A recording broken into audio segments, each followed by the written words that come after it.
Good afternoon. This is Kevin Koster with Home Theater Forum. I'm here interviewing Jonathan Nolan, writer-producer on Interstellar, and Kip Thorne, renowned astrophysicist. That's what they say. Should I refer to you as Dr. Thorne? No, I'm referred to as Kip by everybody except Oriental students who can't bring themselves to remove the doctor. Got it. Well, I just had a couple of questions for you about the movie.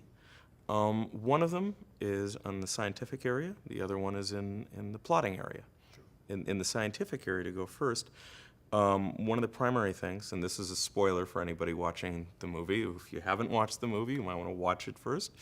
The concept of time dilation and of signals that are coming from the other side of the galaxy, that they're getting information from each of these three planets that they're looking at. In particular, I'm thinking of the one where it didn't work out well for the woman that landed and she wound up kind of on the rocks.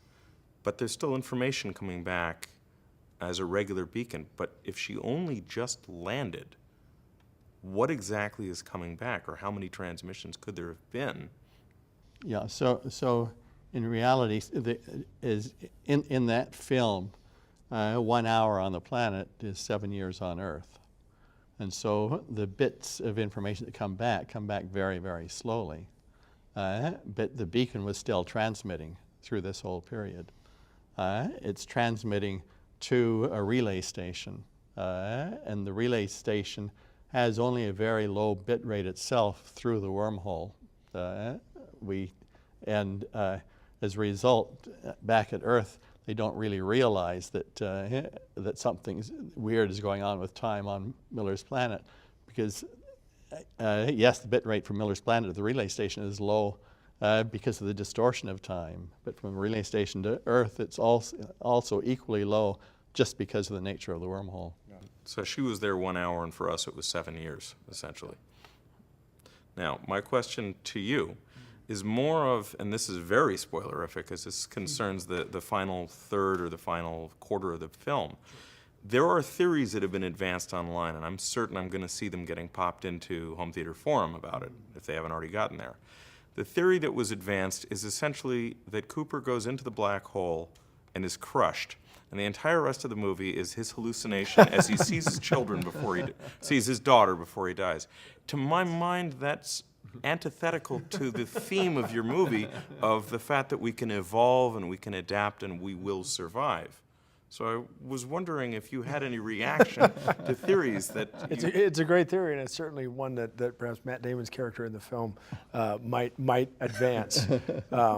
We always love to try to let the films speak for themselves, but I think on this one point, I would say that one of the things I was excited about with the film, you know, we're not renowned, my brother and I are not renowned for our optimism. I don't think that's the first word that comes to mind when people think of our films.